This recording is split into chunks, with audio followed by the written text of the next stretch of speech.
Humans have accomplished wonders on earth. Our penetrating vision is unveiling the mysteries of nature. We are endlessly watching the world around us. The seers of the Upanishads carefully studied this attribute of human nature thousands of years ago. They observed that all our sensory organs open outwardly. Hence, by nature, we are bound to always seek outwards. As a result, our mind and intellect always remain entangled in the external world. The changes of the world keep us oscillating between pleasure and pain. Modern scientific accomplishments have failed to give us lasting happiness. But the sages of ancient India invented a unique technique of keeping the mind free and peaceful. This technique is documented in the Yoga Sutras of Patanjali. The Yoga Sutras are like the compilation of answers of an inquiring mind.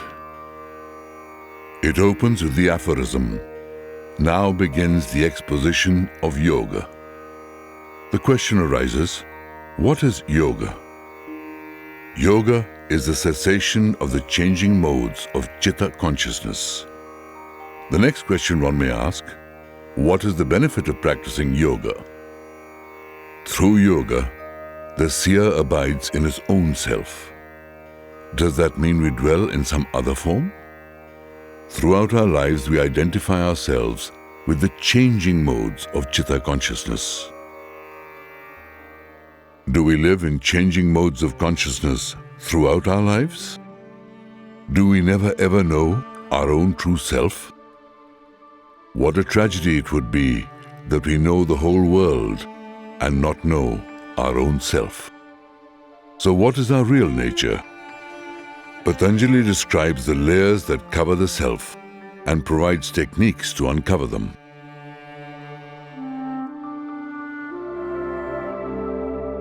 Who was Patanjali? What was the nature of Yoga Shastra which he propounded?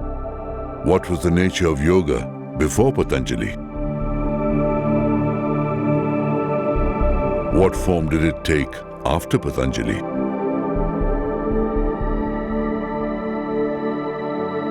Is the history of yoga linked to the history of religion and faith? Or is it the story of an honest effort by man to conquer disease, old age, and death?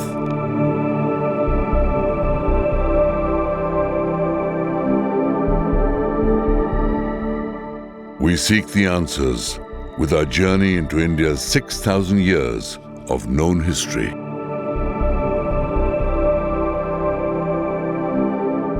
The story of philosophy on which the Indian mind is based is a story of India itself.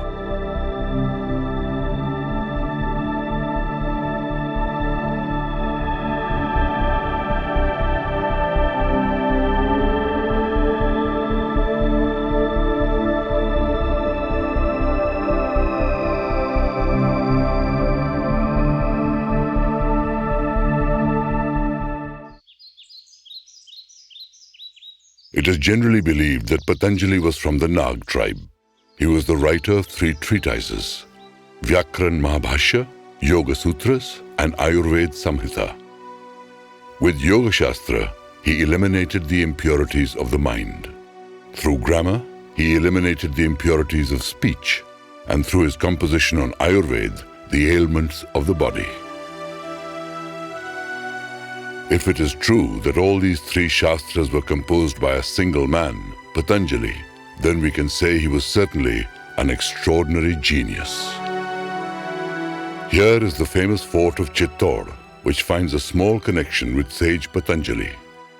In his composition on grammar, Patanjali gives an illustration. Madhyamika is being surrounded by the Greeks. Madhyamika was the ancient name of Chittor. Greek warriors surrounded the fort of Chittor between 184 to 148 BC. This illustration suggests that Patanjali may have lived during the time of King Pushyamitra Shung. Also, an inscription on the rock edict says that Patanjali performed a yagya for King Pushyamitra Shung. Very little else is known about his life.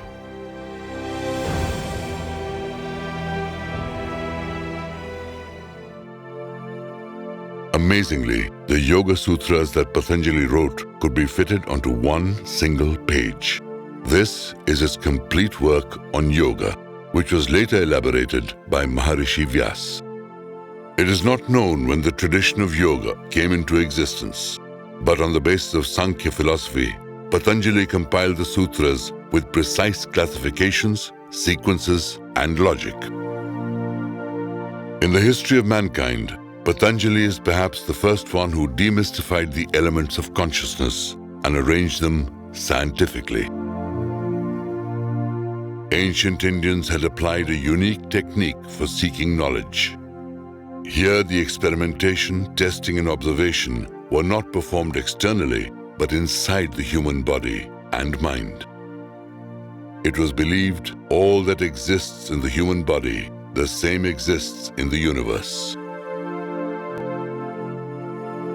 So for acquiring knowledge, the use of telescope, microscope, or chemicals was not required. Instead, the observer himself became like a telescope and a microscope. It was believed that if the Chitta Consciousness of the observer is focused, pure, and peaceful, his vision would also become clear and focused. The process of concentrating the Chitta Consciousness is yoga.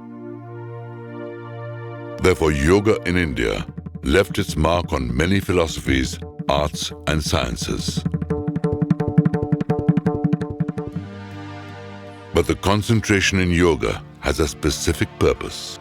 The way Ayurveda cures the diseases of the body, the same way yoga alleviates the disease of the mind, suffering.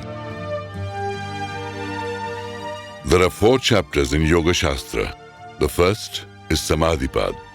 This chapter is meant for highly evolved practitioners.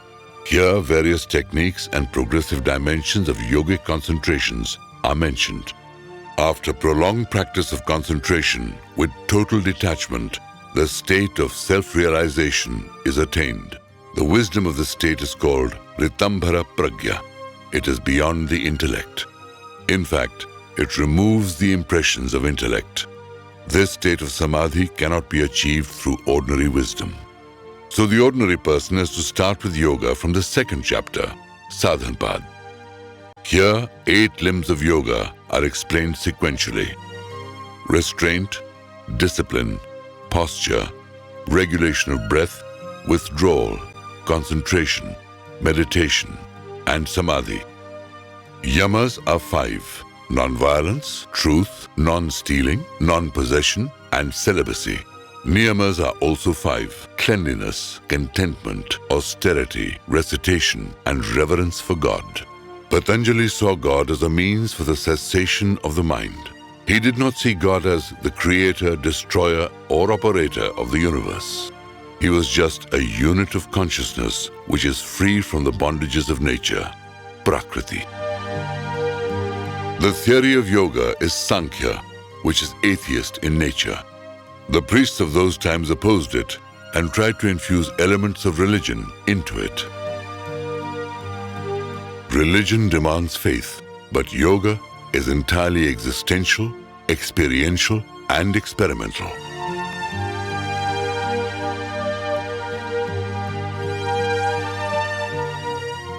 The seeker, by controlling and regularizing his daily conduct through yam and niyam, sits in an asana. Asana is a comfortable and pleasant posture of the body. The body should not move. The vision should either be on the tip of the nose or the center of the eyebrows or at a target point. When one practices an asana for several hours, the body becomes steady and the Chitta Consciousness is rested in the infinite. On acquiring stability, the seeker then regulates the breath, and when the breath becomes subtle, that is pranayam. Pranayam purifies the mind and also cleanses the channels of energy. By making the breath subtler, the most hyperactive mind can also be controlled. After pranayam, the practice of withdrawing the mind from external objects and focusing it inwardly is practiced. Our life is nurtured through the sensory experiences of speech, touch, vision, taste, and smell, known as ahar. The reversal of this process, by withdrawing the senses from the external and taking ahar from within, is known as pratyahar. The inner journey of yoga begins from here. When the mind gets intermittently stabilized at any one point, that is known as dharana. The point of concentration can either be an object, real or abstract, or a thought. When dharana gets prolonged, it becomes dhyana. When dhyana gets extended further, it results in samadhi. Samadhi is the purest and steady state of being.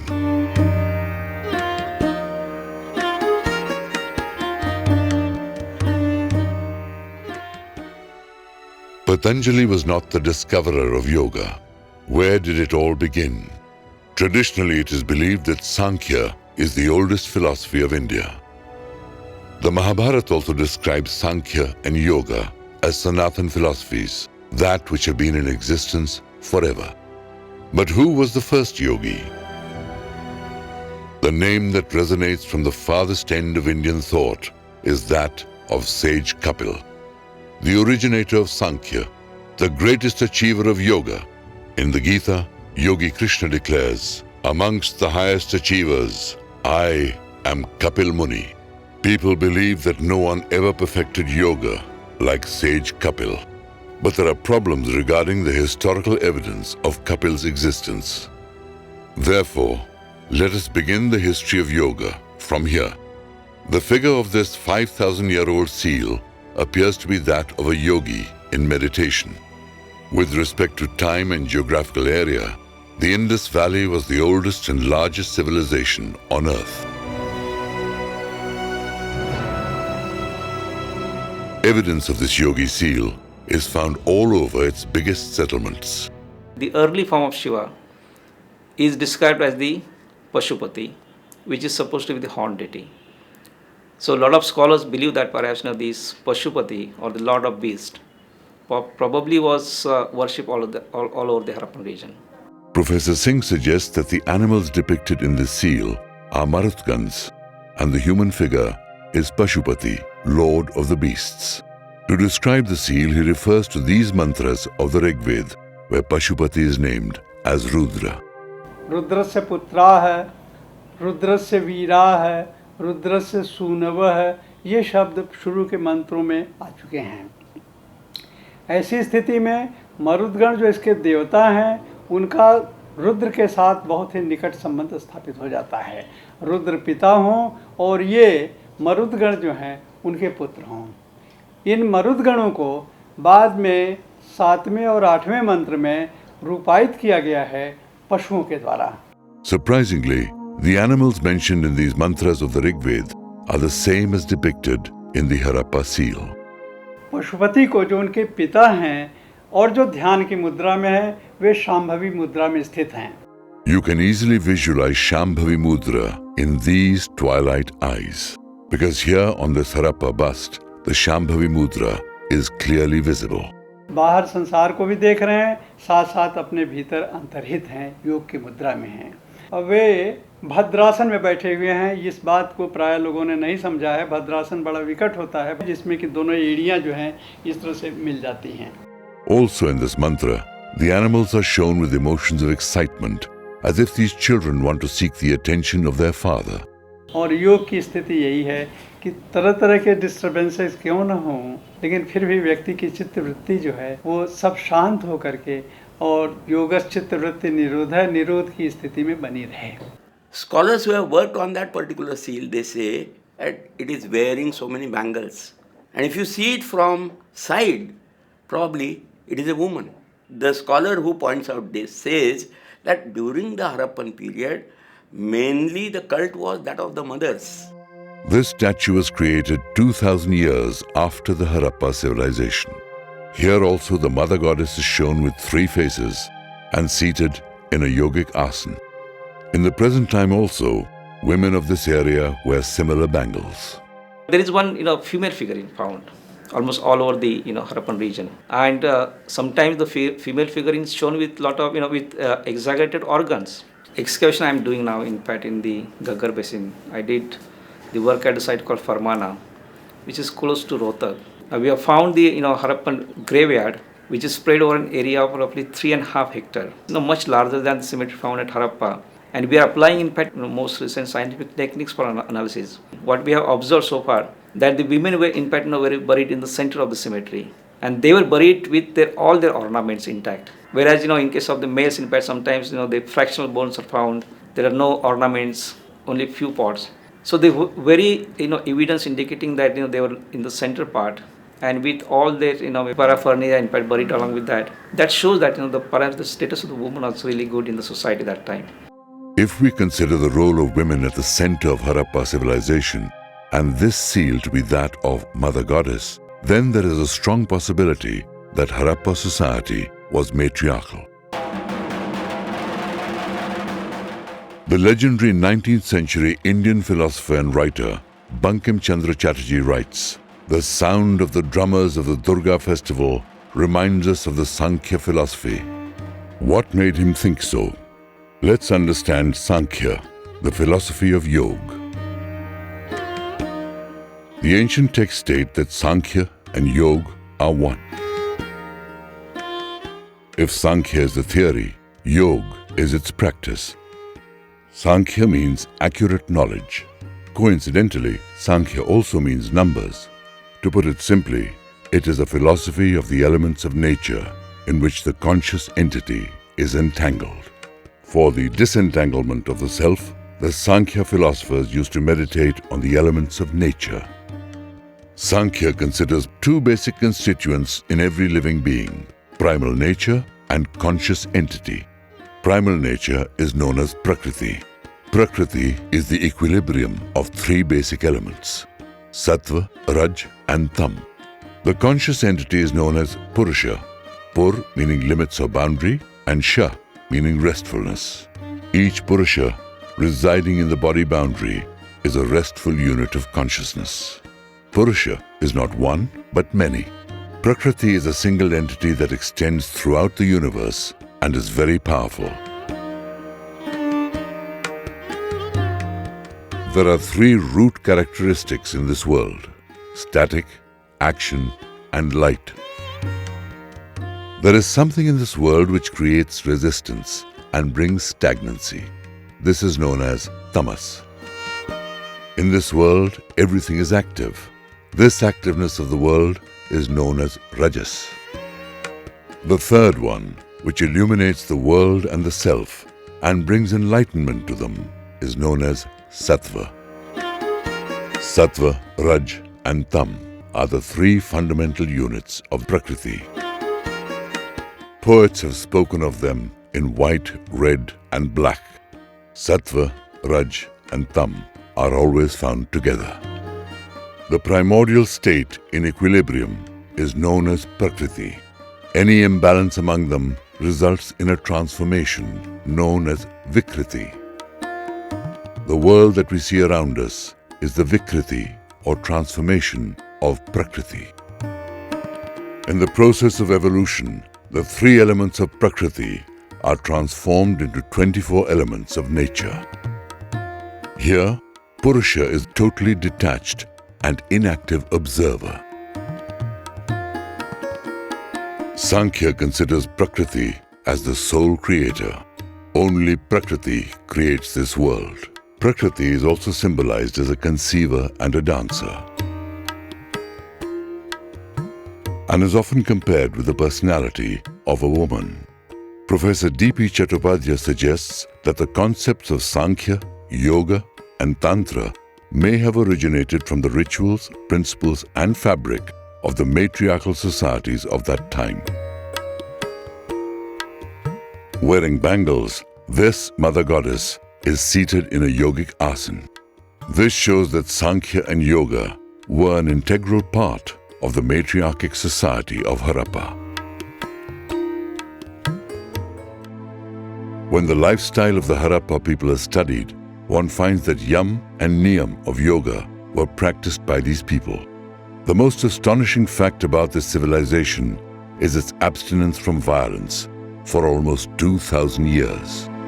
The yum of yoga brings self-discipline, and it seems that civil discipline was natural to these people, because amazingly, there is no evidence of centralized authoritarian rule. There is no evidence of king or queen. We don't have palaces in fact in the Harappan levels. Probably it was controlled or maybe administered by a group of people. Like that is sort of a democracy. In fact that the Harappans are introduced. The democracy in this country has survived without any any threat. So this is again the important contribution in fact of the Harappans. In spite of being peace-loving, these people were not careless about their self-defense. Here stands a strong fortification, the wall of the Harappa city of Dholavira. We do not know why such a strong fortifications were made, because we do not have any evidence of violence. We do not have very good evidence about the offensive implements or defensive implements used by or produced by the Harappans or used by the Harappans. And at none of the sites we have any evidence of any violence at all. So in a way they were peace-loving people. That's what we can conclude. The spirit of non-violence is the first step towards evolution, and this is the first lesson of yoga. And the second lesson is to keep the body strong and clean. Cleanliness is the first niyam of yoga. The body is cleansed by the process of dhoti, neti, and bathing. Even today, bathing has great significance in Indian culture. The biggest structure of Harappa towns are their bathing pools. People gave great importance to clean and hygienic environs.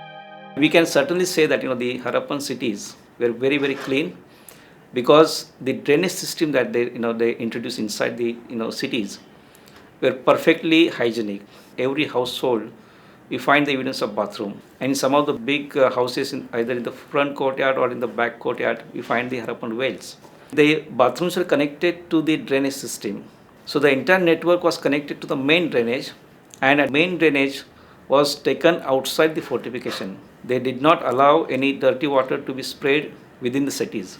When we talk about the contribution of the Harappan to the world history, this is the contribution that they were the first people in the world to develop cities, and they have taught the world how to develop well-planned modern cities. The third limb of Patanjali's yoga is asana. The Hatha-Yogic asanas of the medieval period are so difficult that they are not included in Patanjali's definition of asanas. Bhadrasana is among the best 4 asanas of Hatha Yoga. Patanjali is silent on these. But interestingly, some difficult Hatha Yogic asanas are clearly visible in these 5,000-year-old Harappa terracotta figurines. Therefore, it is wrong to believe that Hatha Yoga originated in the medieval period. By the time these terracotta figures were formed in yogic asanas, yoga had already made considerable progress by that time, because the God himself is shown in a yogic posture. The impression of Hatha Yoga is on the seals. Yam and niyam are part of their lifestyle. The status of women indicates the Sankhya Philosophy. These are the indisputable marks of yoga in the Harappa civilization.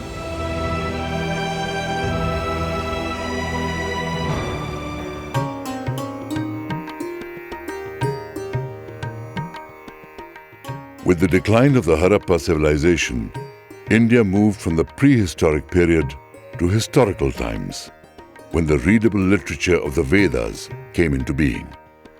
There are 4 Vedas, each of which has many Brahman subtexts.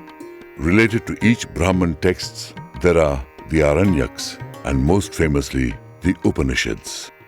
Fixing the time period for this vast literature has remained a difficult task. Rigveda itself has different layers, earlier and later portions. Still, sober thinking now accepts that Rigveda can be dated from anywhere between 2000 to 3000 BC, at least. The time of decay of the Harappa culture by natural calamities and the time of the writing of the Rig Veda seem to overlap. The geographical location of both these civilizations is also about the same. The description of the ideal city of the Rig Veda matches with the map of the Harappa city of Dholavira. There are many similarities between the Harappa and Vedic cultures. But was the Rig Veda begun by the people of Harappa? A definite answer cannot be given, but let us investigate this in the context of yoga. The Prakriti of Sankhya is the central core of Indian rational thought, whereas the Prakriti of Rig Veda is more like a poem from the heart. A poem that is full of knowledge, mysteries, and wonder. To understand the emotions, aspirations, and songs of humans 4,000 years ago, Rig Veda is the only document. The Rig Veda has been declared a World Heritage Document by UNESCO.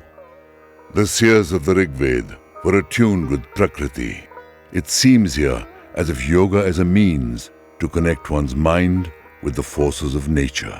उतयुंजते मन है उतयुंजते धिय यो ऋग्वेद ही बोल रहा है मन को बुद्धि को जोड़ना अंग्रेजी का योग है ये मन भी बैली है इधर उधर भागता है इसको भी जोड़ना एकाग्र करना. But, as against the Harappa culture, Rig Vedic society is patriarchic. The act by which the Supreme Purush or Prajapati created the world is known as Yagna. In Yagna, Purusha sacrifices his essence into fire, just as man procreates by sacrificing his semen into Vedi or the womb. Sacrifice is nothing else but the creation myth. That is, by sacrificing himself, Purusha created the world. So every person imitates that particular great act. And he goes on imitating so that he becomes one with him, the creator. Here, Vedic mantras are sung with the same intonation, accent, and rhythm as were sung by their ancestors thousands of years ago.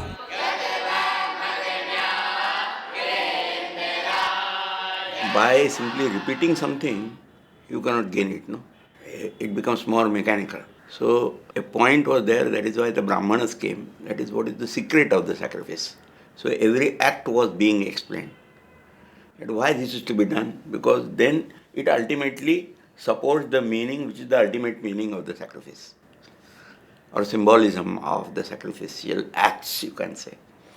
So after the karma, jnana was more emphasized. There was a stage when that had to be emphasized. Then, ज्ञान तो मेरे जैसे लोगों को भी है ना, but I have not realized Brahman. By simply reading, by simply repeating words, cannot do that. And that is why it was realized that the Brahman is to be realized through meditation. Shrotavyo, mantavyo, nididhyasitavya. उसको अध्यास लगना चाहिए. ऋग्वेद की सबसे अधिक प्रसिद्ध ऋचा गायत्री मंत्र है और इस गायत्री मंत्र में जो कुछ कहा गया है अगर उसे ठीक से समझ लें तो सारा योग का विस्तार समझ में आ जाएगा. गायत्री मंत्र जहाँ से चालू हुआ, धीमहि ध्यान करें, पूजा करें, नमस्कार करें, ये नहीं है. प्रार्थना करें, ये नहीं है. ध्यान करें, धीमहि. किसका ध्यान करें? सविता का. क्रिएटिविटी, सर्जनशीलता. योग का एक प्रयोजन है, व्यावहारिक प्रयोजन है, व्यक्ति की चेतना इतनी जागृत हो जाए कि वो नवीन का सर्जन कर सके.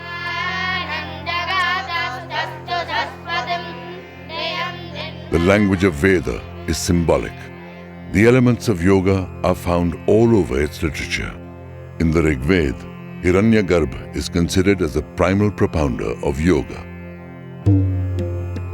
The fierce and wild character of Rudra of Rig Veda remained throughout the later centuries with Yogi Shiva.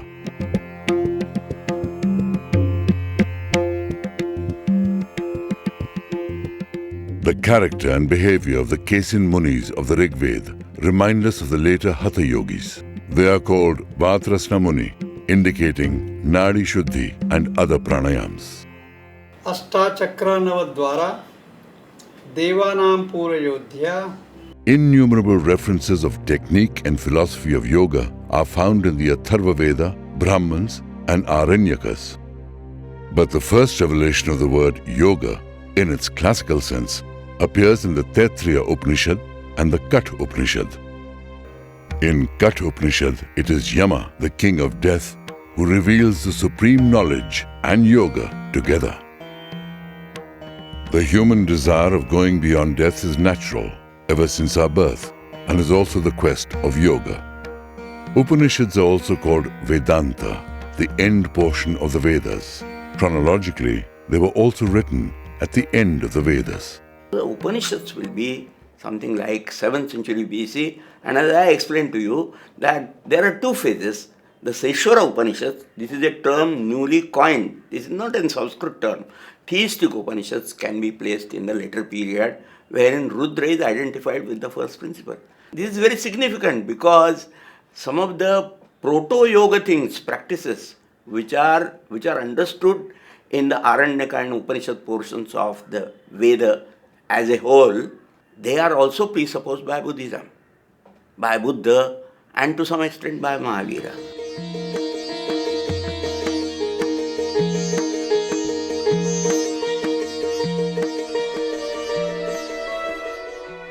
Gautam Buddha was born in the 6th century BC in Lumbini, in the foothills of the Himalayas. His father, King Shuddhodhan, provided him with all the luxuries for his enjoyment and pleasure. But when he discovered the problems of old age, death, and disease, everything changed. At the age of 29, leaving behind his wife and son, the prince left home in search of the reality of life. He went deep into the forest, where yogis and ascetics used to practice. There in Vaishali, he met two yogis, Adar Kalam and Rudrak Ramputra. But, unconvinced by them, he went into isolation to perform rigorous penance. So intense was his determination that he put his life in extreme danger. But later he abandoned this rigorous practice and arrived at this place, and resting his back on the trunk of this peepal tree, sat in Padmasana. He resolved, "Let my body perish, but I will not leave this asana without knowing the ultimate reality." Here the asana finds its ultimate expression as propounded by Patanjali. He may also have practiced a mudra, where the tongue touches the palate, which is the form called Kechari Mudra of medieval Hatha Yoga. At last, on the full moon day of the month of Vaishakh, he attained Nirvana. Buddha then sat in one asana for 7 long days, enjoying the bliss of liberation. Patanjali has described it as Ananda Nugat Samadhi. Then, through inhalation and exhalation, he meditated upon Pratitya Samudpad. This is known as Patanjali's Vitarka Nugat Samadhi. He then arose, walked, and stood here, motionless. This place later came to be known as Animesh Lochan, without blinking the eyes.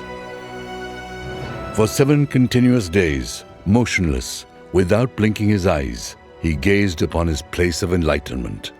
In Hatha Yoga, this practice of the blank gaze is known as Tratak and has great significance. Buddha's enlightenment preceded Patanjali by 300 years. As we see here, the precise use of asana, dhyana, and samadhi. Siddhartha Gautam Buddha, one of the greatest yogis of India, said, "I saw the ancient path and traversed upon it." Having used the doctrines and techniques of the time, Buddha marched ahead. He believed that the concept of the immortal soul of the Upanishads would not eliminate the sufferings of man, and also that the concept of the immortal Purusha of Sankhya would not wipe away the tears of man. His doctrine of dharma proclaims, "Come and see, ehi pasiko," not to believe from before, but to believe after seeing. And when you have seen already, where is the need to believe? But there are some fundamental questions that cannot be answered, but only realized. Lord Buddha called them avyaktani, that which is inexplicable. Perhaps this is the greatest leap of spirituality towards science. Seeing is believing, and not believing is seeing.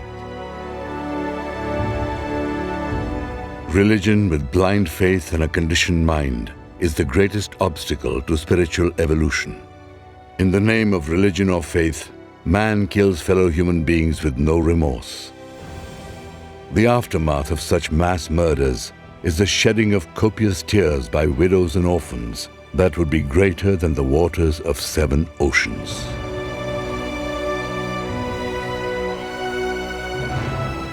The Buddha was compassion incarnate, and his greatest compassion is in not forcing us to believe anything. His religion gives freedom in the beginning and liberates man in the end. In spite of all the differences, the Hindus have accepted the Buddha, the great Shakyamuni, as an incarnation of their god Vishnu. His meditation techniques of Vipassana gave new dimensions to pranayam. Vipassana is a unique experiment of pratyahar, dharana and dhyana. It is the world's most practiced technique for attaining enlightenment. About 2 centuries after Buddha, Emperor Ashoka engraved the Buddha's teachings on rocks and installed pillars and inscriptions all over his empire. Ashoka was passionate about Buddhism. The empire of Ashoka was the biggest ever in India. These boundaries were never conquered by the mighty forces of the Mughals or the British. His vast empire remained intact even after he abandoned the policy of war and embraced the policy of compassion. It is astonishing that the land which is caught in the storm of violence today was once ruled by the principles of compassion and non-violence.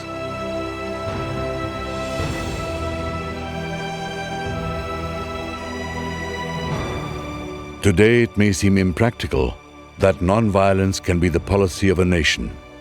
But 2,500 years ago, someone had shown the path.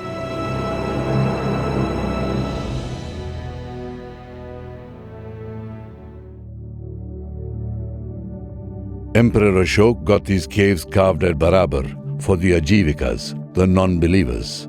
They were also used by other practitioners. These superbly polished granite caves are testimony to the many secret practices of yoga. They are perhaps the oldest epitome of Indian secularism. Emperor Chandragupta, grandfather of Ashoka, was the follower of Sanatan Hindu Dharma, and Chanakya, Chandragupta's legendary guru, was an orthodox Brahmin. Later in life, Chandragupta embraced Jainism and moved to South India at Shravan Belgola. In his memory, this place is known as Chandragiri. He became a disciple of the great Jain monk Bhadrabahu. This episode is engraved here. In those days, it was not uncommon for members of one family to practice different religions. Also, people could embrace different religions during their lifetime. This liberal culture of India made the Yoga Sutras of Patanjali neutral for all religions and sects. However, these sutras show the influence of 2 Shraman traditions. The Yam and the Niyam are influenced by Jainism, whereas meditation and Samadhi have the imprints of Buddhism.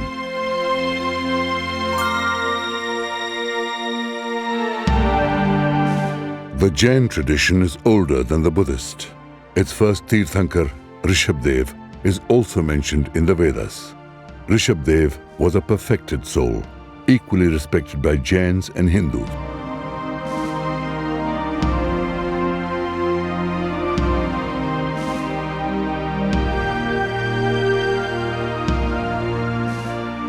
Rishab means bull and reminds us of Pashupati, Lord of the beasts. It is quite likely that the concept of Shiva and Rishabdev may have originated from the same source. Rishabdev is also known as Adinath, the first and primal yogi. The first yogi of Hatha Yoga is also called Adinath. The word Nath occurs with the names of many Tirthankaras. and the word Nath is also used by Hatha Yogis. In both these traditions, Nath means Swami, conqueror of the senses. Tirthankars are called Jinn because of their victory over the senses. In India, it is believed that to conquer self is far more difficult than conquering a war. Blissful is the one who is liberated. Liberated is the one who has conquered the senses. To keep the passionate mind, the governor of the senses, under control is a difficult task. This asana, meant for physical penance, is known as Parvat Asana or Kayot Sarga Mudra. It is also the original Tadasana. Patanjali has defined asana as that state in which the body remains comfortably steady for a long time. The standing posture has steadiness but no comfort. Most of the Jain Tirthankars are shown in the standing posture, Tadasana, leaving the sitting posture, Sukhasana. Here stands Bahubali, the son of Rishabdev. He remained standing in Tadasana for such a long time that the creepers climbed all over his body. The moral conduct of Jain aspirants goes beyond the limits of bodily suffering. Patanjali defined Yama as Vrat, self-discipline. If anyone practices them religiously for life, these Vrats become Mahavrats, supreme self-discipline. Perhaps under the influence of Jainism, Patanjali called Yama Mahavrat, the supreme self-discipline. The world hails the hero, the Veer, who shows prowess in the battlefield. But India calls the conqueror of the self, Mahavir, the greatest hero.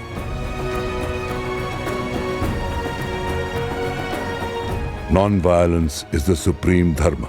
This may be the core ideal of Jainism, but surprisingly is not found in any of their ancient texts.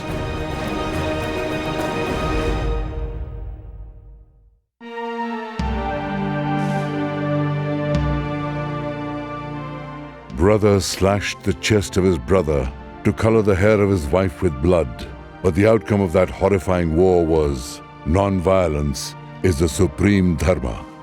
This great saying is found in the Mahabharata. It is said, the one who has not known the Mahabharata has not known India. There is no knowledge like Sankhya and no power like yoga. This saying is also found in the Mahabharata. The Mahabharata in its core is a story of a family conflict. The enormity and dreadfulness of this war has deeply influenced the mindset of generations of Indians. In the 3rd century BC, the Bhagavad Gita becomes part of the Mahabharata, further revolutionizing yoga. Here, yoga moves out of the caves and jungles and is used as an indispensable tool to tackle the harsh realities of life. Yoga is considered essential even to win a war, the most horrendous of all acts in life.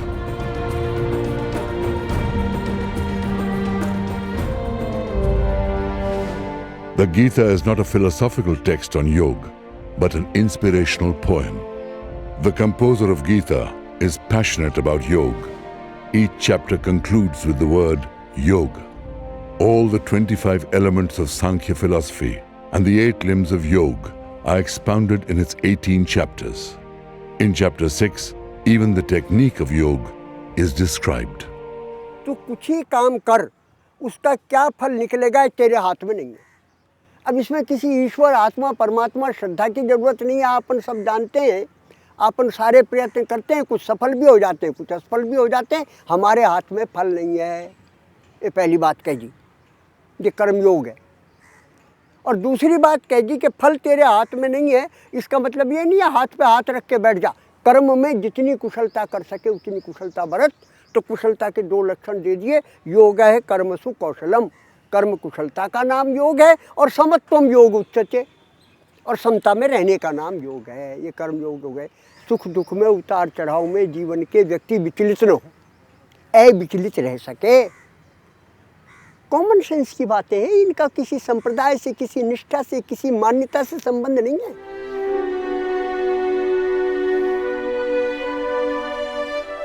The first 5 centuries AD are known as the classic age in Indian history in the field of science, philosophy, and literature. During this time, a yogi named Vyasa wrote a commentary on Patanjali's Yoga Sutra, which came to be known as Vyas Bhashya. Today, this commentary is the best way to understand the Yoga Sutras of Patanjali. This was also the time when Buddhism attained its height. From here on, the older Hinayana Buddhism was expanded by the Mahayana school of thought.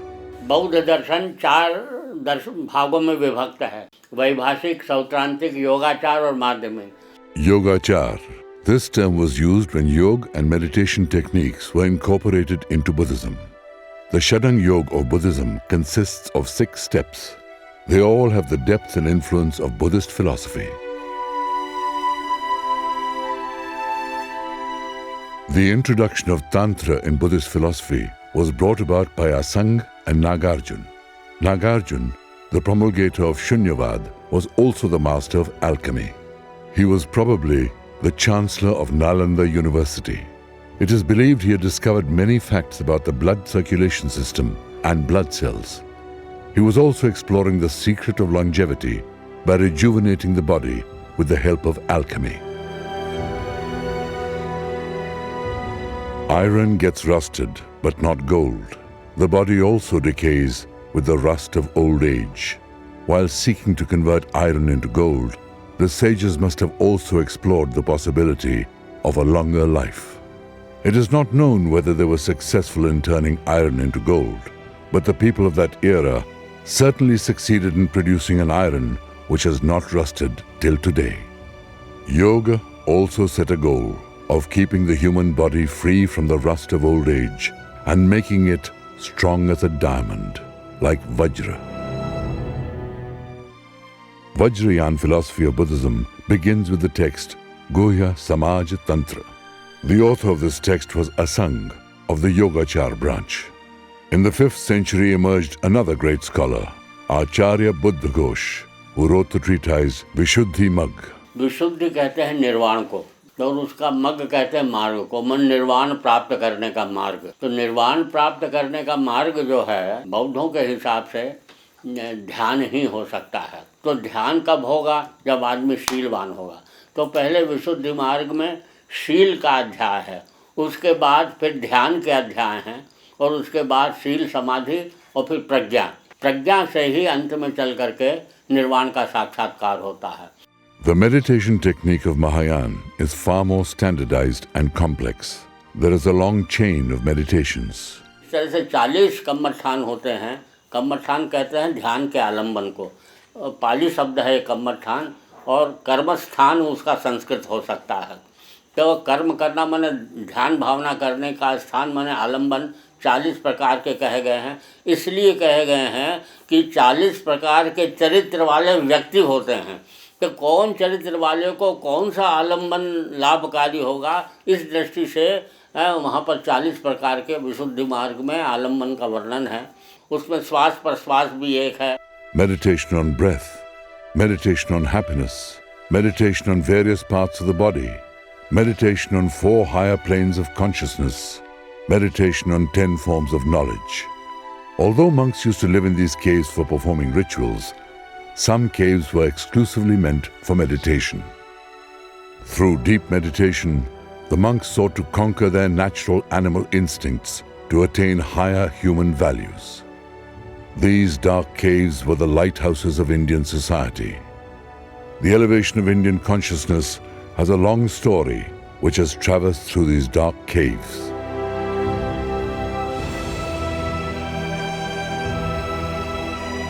Even today, there are terrorizing attacks from across the northwest borders, but India has never attacked in revenge. This is not from cowardice. A natural aversion towards violence was instilled by our ancestors through their immense will and example.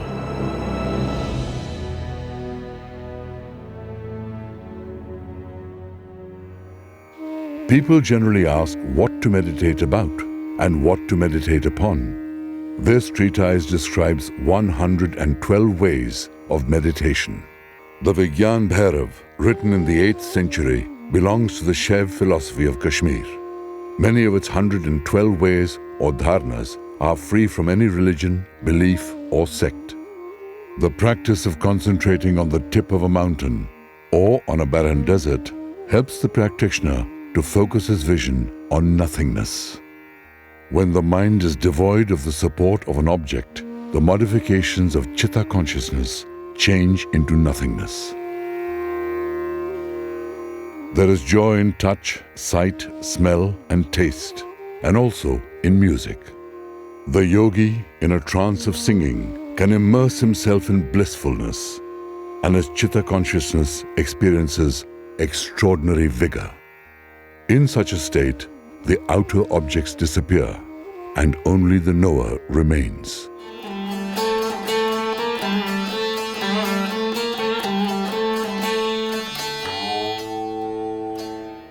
In love, the state of ecstasy is considered equal to the bliss of Brahma, the Supreme. In this state, the duality of male and female get annihilated, and only the highest state of bliss remains. Meditating upon this blissfulness, the chit of the practitioner gets intensely concentrated. This meditation technique is explained at length in Tantra and is depicted here in these sculptures and paintings. The history and literature of Tantra is vast. The literal meaning of the word Tantra is expanse, but it is difficult to find a single definition of Tantra. It is said that Tantra does not believe in the ethical bindings of yoga, and that Tantrics embrace many practices from which yogis abstain. But in reality, it is incorrect to say that Tantra practitioners are unethical or without character.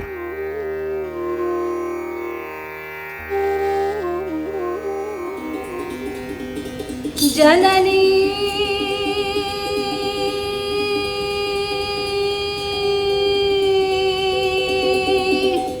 Tantra is inspired by the power of procreation of a female, not its carnal pleasures. The importance of sexuality is emphasized in Tantra only because it is related to our birth. Our entry into this world is a wondrous miracle, and its origin is the female body. Yoga stands against death, and birth always defeats death.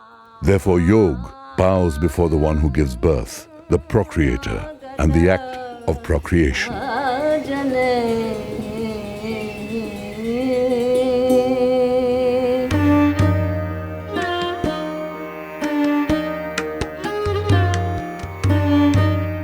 These bronze idols are among the best sculptures in the world.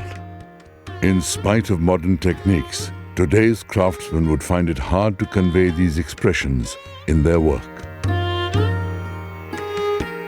There is evidence that the craftsmen used to meditate upon the deity first and then transform their experiences into their work of art. Here, art has a dual purpose. For the craftsman, it is a test of his meditation, and for the viewer, the potential for the art to permeate his heart. Therefore, the creation of a sculpture is also a means and a goal for meditation. Tantra says, unless you become divine yourself, you cannot truly worship divinity. Divinity in the human body can be brought about by the practice of the yoga technique of dharana. Dharana brings divinity to the body, part by part. This process of Tantra is called nyas. ऐसा सिद्धांत ये है कि देवम भूत्वा देवम यजेत, देवता होकर देवता का यजन करें। अब प्रश्न ये है कि तो किस स्थिति में जाके फिर हमें ये इस बात के अधिकार मिलेगा कि हम देवता का अर्चन कर सकें, तो बहुत दिक्कत हो जाती है। परंतु प्रक्रिया वही अपनानी पड़ती है जिससे कि वो देवत्व का आना शुरू हो, और जो न्यास को सिद्ध कर लेता है जो महापुरुष, उसको किसी को प्रणाम करने की आवश्यकता नहीं है, बल्कि वर्जित है। Indian humanism elevates a human being to the level of a deity. Western humanism developed by opposing religion.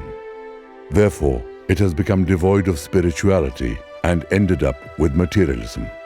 But in India, Yoga helped develop humanism with spiritualism. Therefore, even the progressive mind finds peace in it. The experiences of meditation are beyond the senses. To be immersed in meditation, one has to transcend the intellect, because the intellect cannot describe these experiences. 1500 years ago, an unknown yogi created an astounding sculpture here. The experiences of spiritual serenity and grandeur have been personified in this cave. This is the expression of the pure infinite state of being, the pinnacle of yogic experience, a state of mind that remains unmoved even by the end of the world.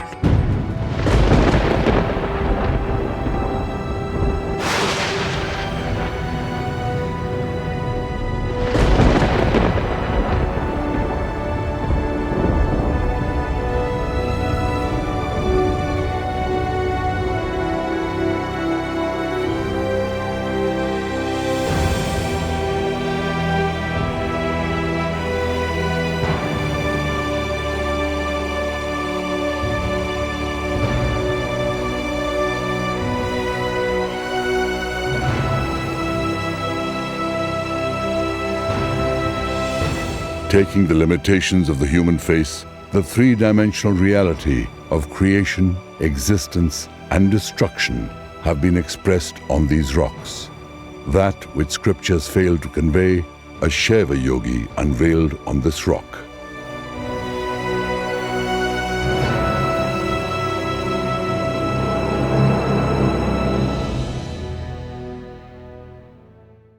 It's a masterpiece, and a placed image in front. On one side is the Agora aspect, the fierce form of Shiva. On the other side, the polar opposite, the what you call the Uma Vaktra, that is connected with the female aspect. So all this is combined, and the fourth face we cannot see, but you have to visualize that there would have been a fourth face and the fifth face, which is always invisible, which only the yogis can see. That also, that is the Ishana face. He must have been some sort of a yogi. He must have also, in his dhyana, he must have conceived these things. And there is an image of Shiva as yogi also in Elephanta as you enter from the north entrance. In Kashmir, a lot of literature is found on the Shaiv philosophy. Shaiv texts are called Agam. Agam has 4 chapters. The 4 feet of Shiva represent these 4 chapters. After the 10th century, many Upanishads were written exclusively on yoga. In Yog Tattva Upanishad, 4 types of yoga are described. The yoga that was popular at this time cannot be appreciated without the understanding of the Kundalini. Kundalini is that primordial power of nature which lies dormant deep within the spiritual realm of the human body. The 3 coils of Kundalini represent the 3 basic elements of Sankhya, and the half coil signifies the transcendent state of Chitta Consciousness. This power is not physical, hence it cannot be seen even by a microscope. The nature of Kundalini is pranic. Kundalini is the primordial form of prana inside the body. Prana, in simple terms, is energy or force of the body. The prana flows through 72,000 channels called nadis. The 3 major nadis exist in the spinal cord, Ida, Pingala and Sushmana. These words are not found in ancient Sanskrit literature. The word prana can be traced in Vedic literature, but the concept developed more in the Tamil region. These are all the words which you could not convert them in Sanskritized. This originality, Idagalai, Pingalai, Shudumudai, this type of words you cannot see in any languages at all. The entire body is primarily governed by 5 types of pranas. They are Pran, Apan, Saman, Vyan and Udan. In the central part of Kundalini, only 2 pranas flow. One is Pran and the other is Apan. When the Kundalini lies dormant, the movement of these 2 prans are in opposite directions. Pran moves upward and Apan moves downward. The flow is either in the right or the left nadi, but at certain times it is in both. When asana, pranayam, mudra and bandha are performed, this knot in the navel is released and pran meets apan, and together they enter the central nadi sushmana. The pressure of both makes the kundalini rise upward, penetrating through the chakras of the body. With this movement, the dormant physical, mental and spiritual energies are awakened in the chakras. और ये वाकई ही सर्पाकार की तरह यूं यूं करती हुई ऊपर जाती है कि जब ये ऊपर जाती है तो somewhere here in the middle of elongate ऊपर जा करके कोई स्पॉट है जहाँ ये टच करती है और उसको टच होते ही सारे क्रेनियम के अंदर लाइट जल जाती है और कई आपको वहाँ पे नॉब्स छोटे छोटे सैकड़ों नॉब्स आपको नजर आएंगे और लाइटेड अप और सब उस प्रकाश के अंदर होता है and then it goes back. वास्तव में मूलाधार कोई छोड़ती ही नहीं है, इसकी पूंछ वहीं लगी हुई है। The body travels like this but the continuity is maintained there. उसके बाद ये जब रिट्रैक्ट करती है तो उसी तरह रिट्रैक्ट होकर वापस आ जाती है और उसके साथ ही मेरुदंड के अंदर बाहर की तरफ मतलब ऑन द स्किन आपको बड़ी सुखद ठंडी अनुभूति होती है एंड एज इफ कोई पानी की बूंदें आप पे किसी ने डाल दी हैं ऐसा। The concept of chakras may have been inspired by the discovery of vital points in the human body by Ayurveda. The medieval period Hatha Yogis of North India could have adopted them from the Tamil Siddhas of the south. The shape of chakra is conceived in the form of a lotus. In India, the concept of existence is like a lotus floating serenely in a deluge. The symbol of the world is the lotus. Ironically, the symbol of detachment from the world is also a lotus. And the best posture for yogis is also the lotus posture. According to ancient Indian thought, the origin of the universe is from sound. That primordial sound is still resonating in different layers of our consciousness. कंठमूले धूम्रवर्णे षोडशधरे विशुद्धे अमामि मे मुम ड्रीम ड्रीम ड्रीम ड्रीम मे मे हृदय प्रदेशे रक्तवर्णे द्वादशले अनाहत चक्रे कंग कंग कंग चं चं चं अहम देवो न चान्योऽस्मि ब्रह्मैवाहं न शोकभाक् सच्चिदानंद रूपोऽहम् आत्मानमिति भावयेत् हकारेण बहिर्याति सकारेण विशेत पुनः हंस हंसात्मकां भगवतीं जीवो जपति सर्वदा। पदपङ्कजं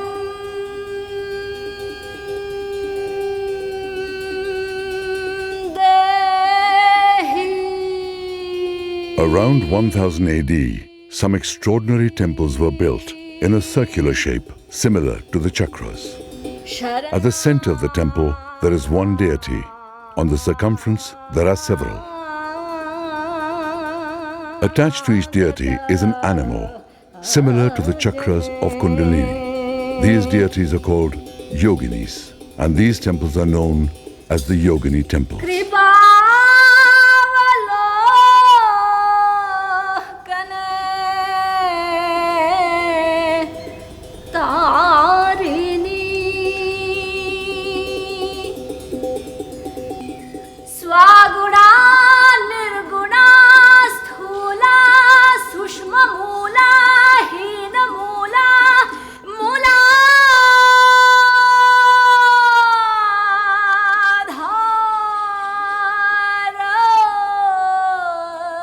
Here, the grace and contours of the asana seem to have transcended even the imagination of the sculptor. But invaders in medieval times disfigured their faces and destroyed their beauty. Many expressions of yogic experiences are now lost forever. Although the yoginis of these temples are divine yogic deities, a cult of women yoginis also existed during this time. हुम हुम हुंकार रूपिणी जम जम जम जम जम बनाधिनी भ्रां भ्रीं भ्रूं भैरवी भद्रे भवाने ते नमो नमः. During the Harappa Civilization, it was shown that women were probably the center of yoga, but with the passage of time, they gradually disappeared from the scene of yoga. The 64 Yogini sect seems to be the last remnant of their existence. Sankhya believes that every unit of consciousness is an independent entity, and since it is detached and pure, it also has divinity. Therefore, in India it is believed that there are as many gods as there are people. This is the height of spiritual democracy and owes its existence to Sankhya, the philosophy of yoga.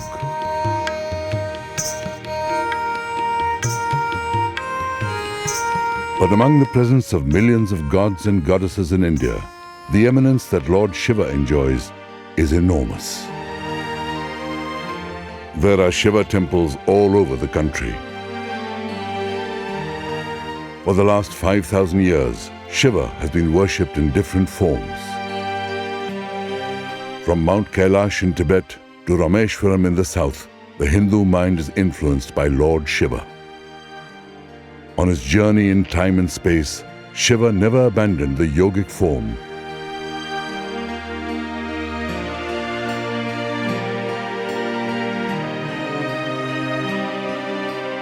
In all his temples, we find the Kundalini of Hatha Yoga. At the base of the spinal cord, the Kundalini lies dormant in this way. The way in which the many manifestations of Lord Shiva have inspired Indian literature, art and society has no parallel.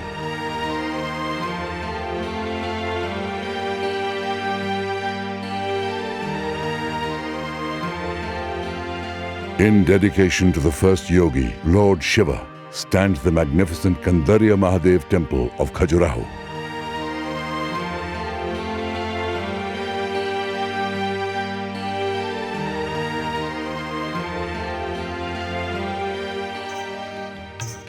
In the temples of Khajuraho, Maya, called illusion in the Vedanta, takes the form of the powerful Prakriti of Sankhya.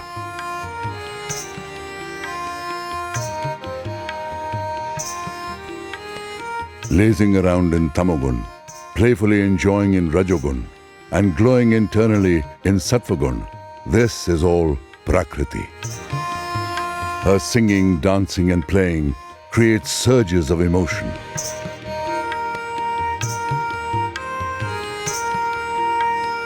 The whole ambience of the temples resonates with her presence. The presence of Purush here, it seems, is just for company. Here the statue of Purush is in a state described in Sankhya. The famous thinker Bankim Chandra Chatterjee says that it is the flag of Sankhya, not Tantra, that flies over the temples of Khajuraho. Here on the temple walls, elements of Hatha Yoga and Tantra are cleverly hidden. Sitting in a beautiful lotus asana with his wife is the king of Khajuraho. His posture indicates that he did not indulge in material pleasures, but was an ascetic and a practitioner of yoga. In those days, it was customary to hide real knowledge from the unworthy. The normal mind, full of passion, will be mesmerized by the erotic figures, but a person in quest of knowledge will see the secrets behind the forms. The place where the sanctum sanctorum joins the adjacent pavilion can be called the place of union of the soul and Brahma. The relief depicting sexual union is installed only at this juncture. Sandhya Bhasha, code language. It is not to be revealed again to the non-initiate. For instance, they would say that the yogi is embraced by washerwoman, that is Dombi. Now, Dombi is the word they use for Kundalini energy. So, Dombi is embracing the yogi in his neck. That means the Kundalini has risen to the fifth chakra, Vishuddha chakra of the neck. There is unification of the two breaths, Prana and Apana, or Pingala and Ida, or Surya and Chandra. So that when that unification takes place, the yogi goes into the state of timelessness when non-duality, where there is neither day nor night, that is again Sandhya.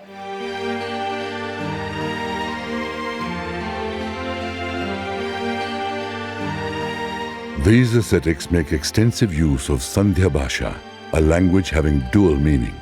These yogis are called Kanphata, meaning pierced ears, and belong to the Nath cult.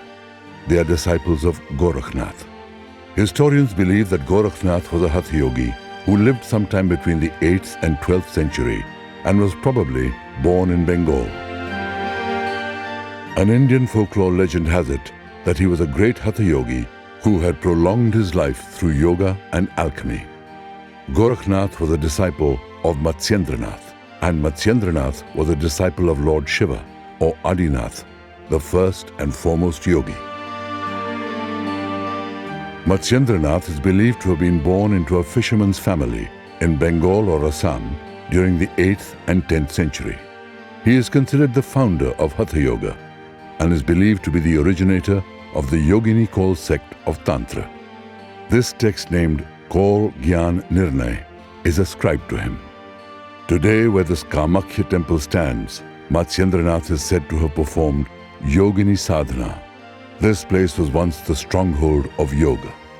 Very few people know that the original name of this city, surrounding the temples on the banks of the Brahmaputra, was not Gauhati, but Yogihati, the place of the yogis.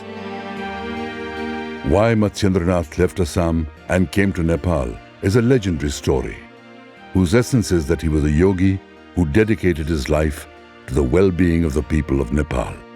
This is the Matsyendranath Temple. This is the Matsyendra Asan, developed by Matsyendranath, and is said to be very effective in curing diabetes. It was Gorakhnath who brought Matsyendranath to Nepal. Therefore, Gorakhnath is worshipped as the national tutelary deity of Nepal. There are many references to him all over the Indian subcontinent. Much folklore surrounds Matsyendranath and Gorakhnath. These people here are singing their stories.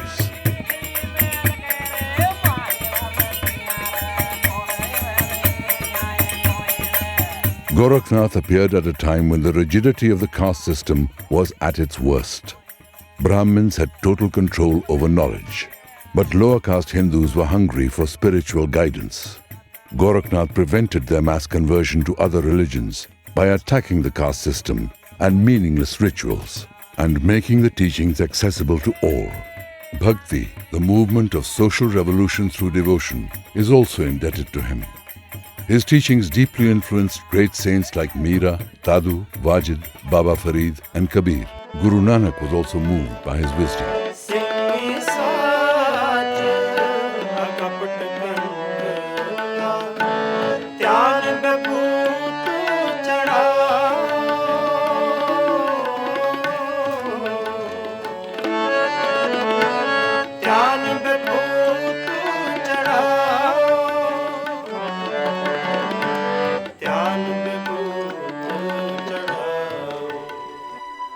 Inspired by Gorakhnath, Yogi Swatmaram wrote Hatha Yoga Pradipika in the 14th century AD.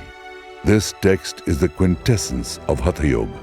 Hatha Yoga Pradipika mentions 84 major asanas.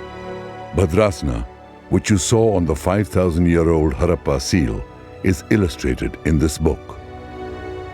Today, the yoga that has become popular all over the world is really the asanas of Hatha Yoga Pradipika. Hatha Yoga places more emphasis on the purification of the body, and its practice begins with the 6 steps of purification called Shatkarma. The importance given to the physical body by Hatha Yoga and Tantra is truly unique in the history of spirituality. In Hatha Yoga, the human body is seen not as a source of suffering, but an effective and reliable tool to eternal life. Since spiritual liberation is possible in this very birth, a healthy body is considered essential towards that end. Yoga here is synonymous with health. Patanjali considered disease as an obstacle in yoga, but Hatha Yoga became a technique for curing diseases. Some even consumed chemicals like processed mercury to keep the body young. Their motto was, "May the body always remain like gold."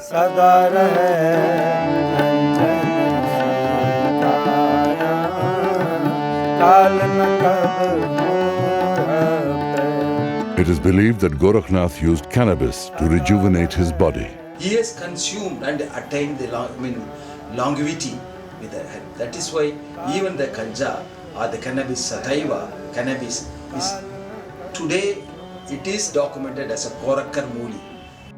The disciples of Gorakhnath tried so many remedies to keep the body young that some people ridiculed them as the malpractices of Gorakh, calling it Gorakh Dhanda. Hatha Yoga stands on the four pillars of Asan, Pranayam, Mudra and Nadanusandhan. Nadanusandhan is the merging of Chitta Consciousness in Anhata Nad, the unstruck sound.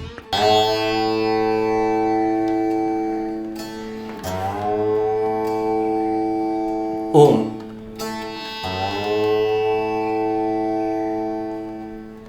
जो खरज का तार है उसे हम रीम का जैसे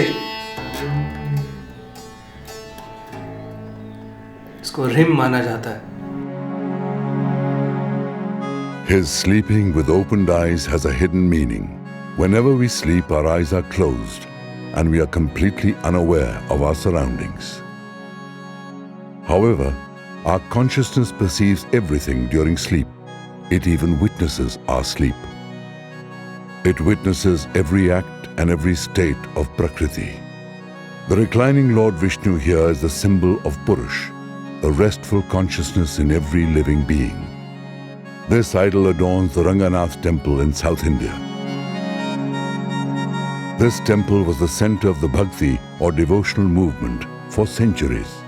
The devotional or Bhakti movement originated from the Tamil region, where the rich traditions of Alvar and Nayanar devotees were in existence. It is said that the Bhakti movement of the south was brought to the north by Saint Ramanand in the 13th century. Patanjali described God as an instrument for the cessation of the mind, but in the tradition of devotion, God manifested in many forms. Bhakti is a movement based on humanism, because here, the devotee is considered more important than God. Perhaps for this reason, the Bhakti movement always talked about social reforms. माला फेरी तिलक लगाया लंबी जटा बढ़ाता है अंतर तेरे कुफर कटारी यूं नहीं साहिब मिलता है माला फेरी तिलक लगाया।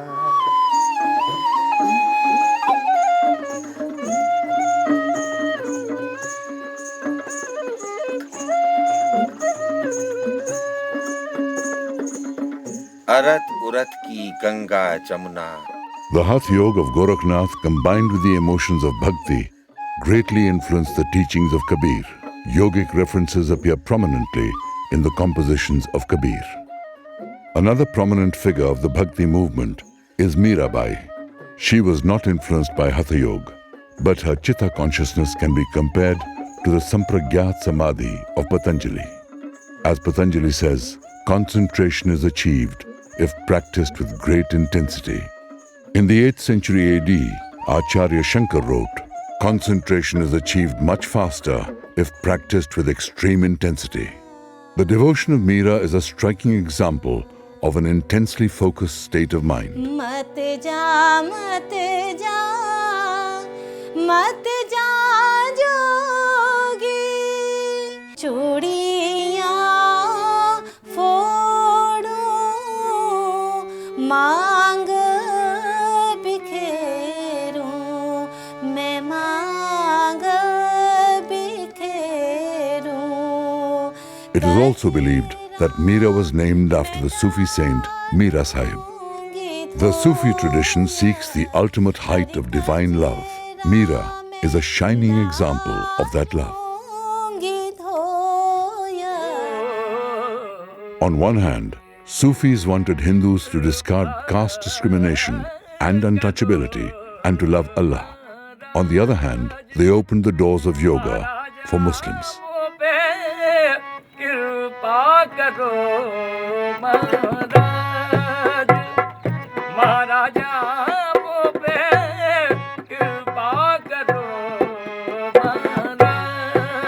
बहुत से सूफिया के बारे में आता है कि उनकी हिंदू योगियों से मुलाकातें रहती थी।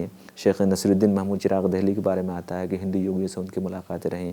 खुद शेख चिश्ती के बारे में आता है कि बहुत से हिंदू योगी उनसे मुनाजरा करने आते थे। तो योगियों से इंटरेक्शन रहा। और मुस्लिम सूफिया ने जब देखा कि उनकी ये प्यूरिफिकेशन ऑफ सोल या भूत शुद्धि की जो ये टेक्निक्स हैं जिसको इस्तेमाल करते हैं, इसके फ़ायदे होते हैं और इनमें इस्लामिक फ़ेथ के ख़िलाफ़ कोई चीज़ है नहीं, लिहाजा उसको एक्सेप्ट करने में उन्हें किसी तरह की दुश्वारी नहीं थी।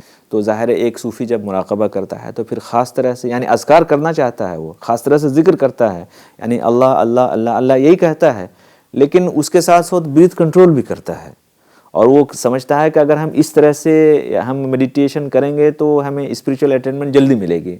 बहुत से सूफिया के यहाँ सिलसिलों में, ख़ासकर कादरिया सिलसिले में ज़्यादातर जो अज़कार किए जाते हैं, लिटैनीज़ किए जाती हैं, मेडिटेशंस किए जाते हैं, वो क्रॉस लेग्ड सिटिंग में की जाती हैं।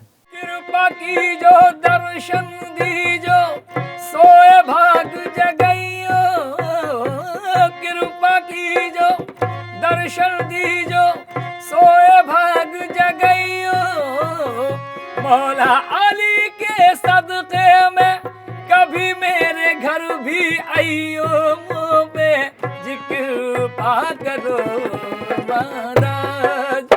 और बहुत से मेडिटेशन की टेक्निक्स ऐसी हैं जिनके बारे में उन्होंने कहा कि अगर तुम इनको करना चाहो तो तुमको वेजिटेरियन बनना पड़ेगा।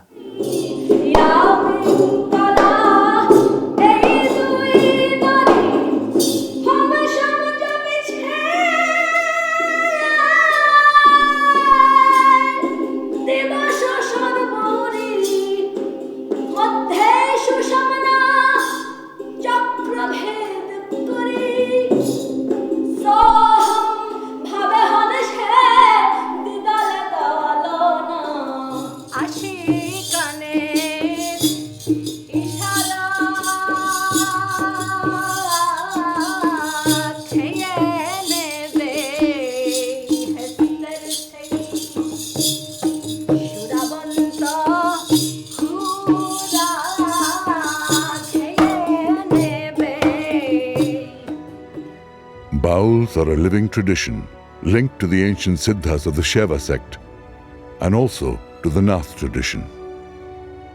Today, when a bowl pays obeisance to Lord Shiva, time completes a full circle.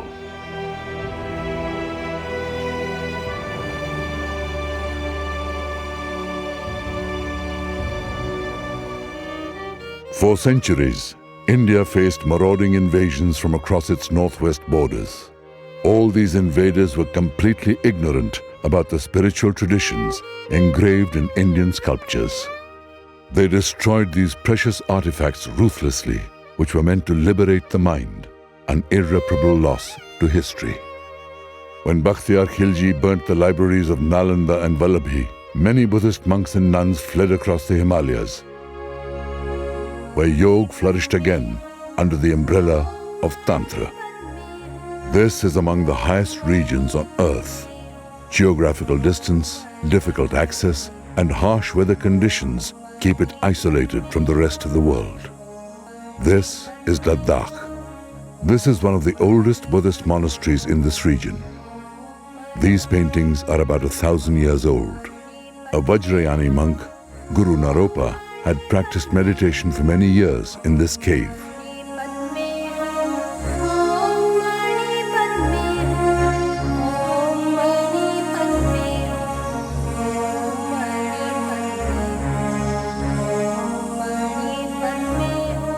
The lamas of this region achieve remarkable control over their bodies through meditation.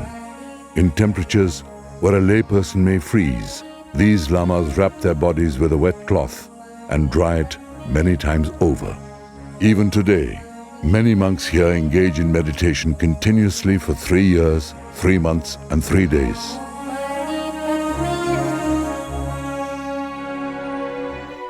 While the Buddhist Tantra was flourishing in the Himalayas, the Shaiva yogis were propagating the tradition of Hatha Yoga Pradipika in the Gangetic plains of India. In the 17th century, Sage Gherand composed the Gherand Sanhita. Here, 84 asanas are mentioned, and 32 are illustrated. The total number of asanas is considered to be 8.4 million. The writings on yoga techniques continued even after the Gherand Sanhita. In 1719, a yogi, Paya Hari Baba, lived here. His disciple, Yogi Jetaram, wrote a book called Yogasan Mala, where 110 asanas are described with diagrams.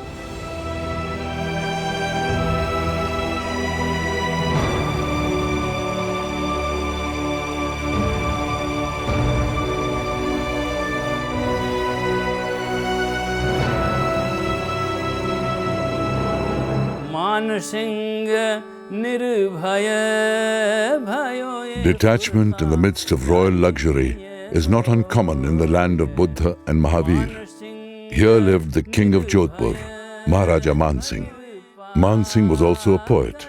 Man Singh composed poems on yoga and renunciation that are even sung today. कृपा करिए सुरता प्यारी जिए लोय सुरता Man Singh accepted Yogi Devanath of the Nath cult as his guru. He built temples and monasteries for the Nath yogis. Golden wall paintings on Hatha Yoga adorn the inside of this temple, but they are fast disappearing due to negligence. Many secrets of Hatha Yoga and the science of nadis are hidden in these paintings. Now, there is almost no one to explain them.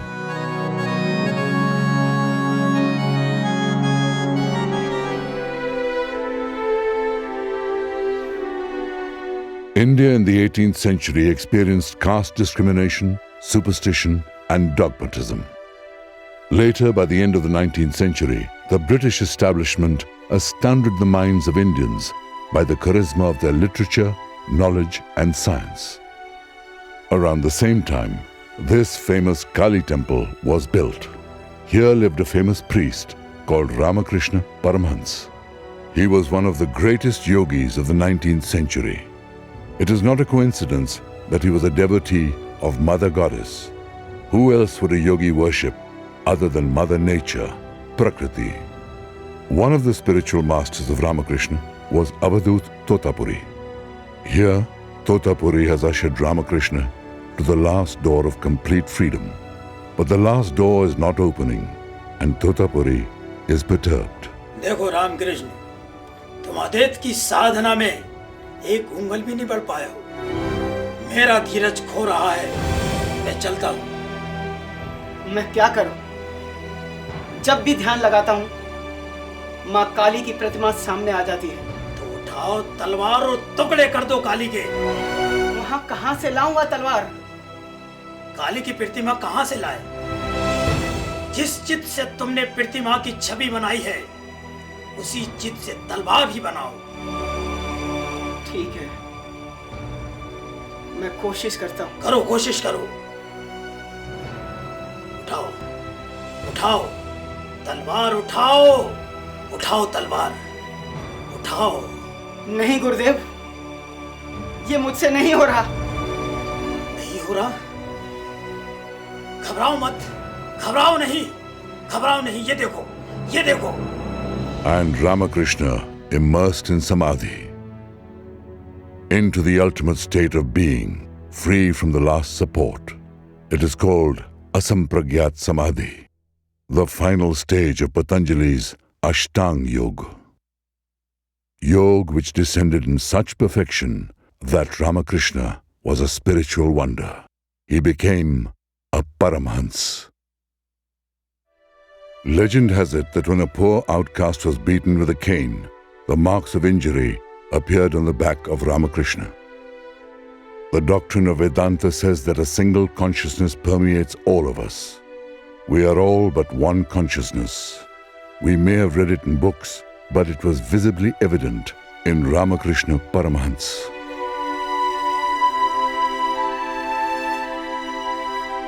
So far, we have completed the 6,000-year journey of the history of yoga. Alongside, we have also completed yet another journey. From searching for Yam and Niyam in the lives of the peace-loving people of the Indus Valley, we journeyed to the summit of Asampragyat Samadhi. The last support of meditation of Ramakrishna has thus fallen. The triangle of the knower, the knowledge, and the known has dissolved. This is the ultimate state of being. Yoga is the surest path which arrives at the summit of being, not philosophy, not even science. The experiences in yoga are beyond science, but they are now being quantified and verified by science. This work began when Vivekananda, Rama Krishna's greatest disciple, wrote Raj Yoga in the light of modern science. His Raj Yoga instilled the desire for freedom in educated Indians, and they started demanding their political freedom. The westward journey of yoga begins in 1893, when Vivekananda traveled to America. From here, the scientific experiments on yoga began. चाहते हम हैं कि learned behaviour, हमारा जो cerebral brain है, ये हमारे जन्मजात व्यवहार को पूरी तरह से नियंत्रित कर सके। ये आज के मनुष्य की, आज के समाज की मूल समस्या है, मैं कहूँगा। ये कौन नहीं जानता कि रिश्वत लेना गलत है, झूठ बोलना गलत है, चोरी करना गलत है।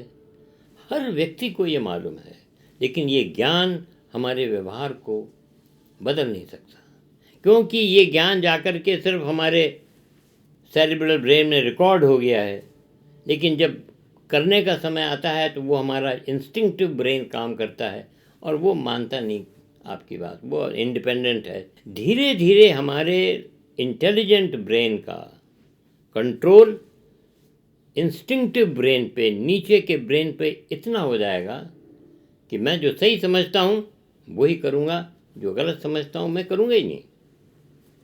लेकिन दुर्भाग्य से इतना विकास होने में कई लाख वर्ष लगेंगे।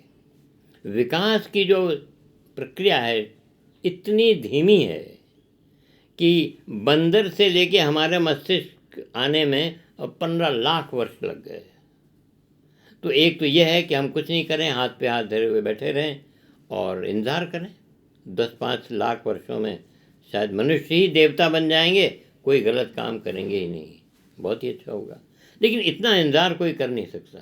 तो दूसरा उपाय ये है कि हम योग जैसे प्रक्रियाओं पर ध्यान दें, उन्हें और विकसित करें, उनका जीवन में उपयोग करें, और उससे हम जैसे एक घुड़सवार घोड़े पे बैठा है और एक तो उसके हाथ में कोई लगाम ही नहीं है, तो वो क्या करेगा।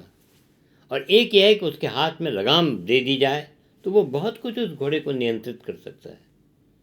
तो योग एक तरह से हमारे इंटेलिजेंट ब्रेन को ऐसी लगाम प्रोवाइड करता है जिससे हम अपने इंस्टिंक्टिव ब्रेन को बहुत हद तक कंट्रोल कर सकें। The biggest challenge for yoga today is to rein in the uncontrolled mind in this era of rapid technological advancement. Yoga has helped control our intellect from time immemorial and has elevated our consciousness to a new height. Therefore, we in India remind ourselves that our ancestors followed the path of yoga to reach God's abode. Mahajano yena gata sah pantha. The path traveled by great men is the path. Today, the younger generation is also aspiring to walk the same sacred path. Like Hatha Yogis, they also aspire. May the body remain like gold forever. सदा रहे कंचन सी काया, काल न कब हूँ पे। सदा रहे कंचन सी काया, काल न कब हूँ पे।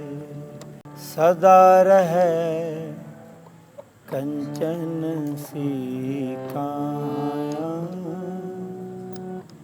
काल न कब हूँ पे। सदा रहे कंचन सी काया,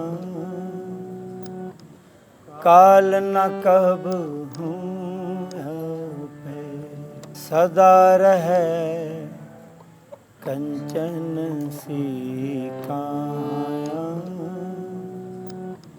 काल न कब हूँ पे। सदा रहे कंचन सी काया, काल न कब हूँ पे, सदा रहे कंचन सी काया, काल न कब हूँ